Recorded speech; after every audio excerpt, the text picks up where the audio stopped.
शापित दुल्हन। एक गांव में रवि और रेखा की शादी होती है। दोनों सुनसान जंगल से आते हैं, लेकिन तभी उनकी कार अचानक से रुक जाती है और सामने एक लाल शादी के कपड़ों में दुल्हन दिखाई देती है।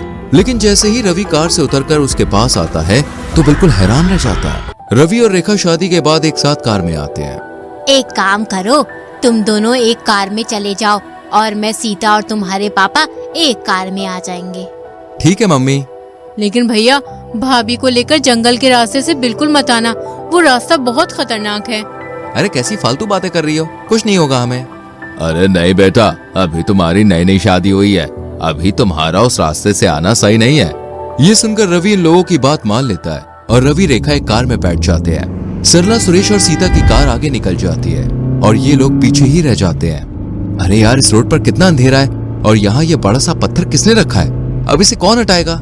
एक काम करते हैं, जंगल के रास्ते से चलते हैं। लेकिन हमसे तो मना किया गया था ना। अरे जंगल का रास्ता शॉर्टकट है, हम जल्दी पहुँच जाएंगे, तुम डरो नहीं। ठीक है, लेकिन जल्दी चलो यहाँ से।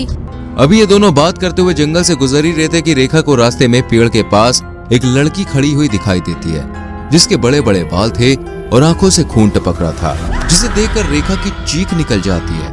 क्या हुआ तुम्हें? चीख क्यों रही हो? मैंने वहाँ पेड़ के पास एक लड़की देखी जो बहुत डरावनी थी। कहाँ? उधर तो कोई भी नहीं है, शायद तुम्हारा वहम होगा। लगता है तुम मम्मी पापा की बातों से कुछ ज्यादा ही डर गई हो। रवि ये कहकर हंसने लगा।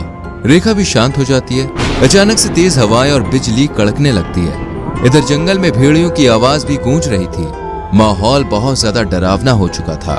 तभी रवि की कार के सामने एक लड़की बैठी हुई रो रही थी। ये कौन है और ये इतनी रात में दुल्हन का जोड़ा पहने हुए क्या कर रही है? पता नहीं, मुझे तो बहुत डर लग रहा है।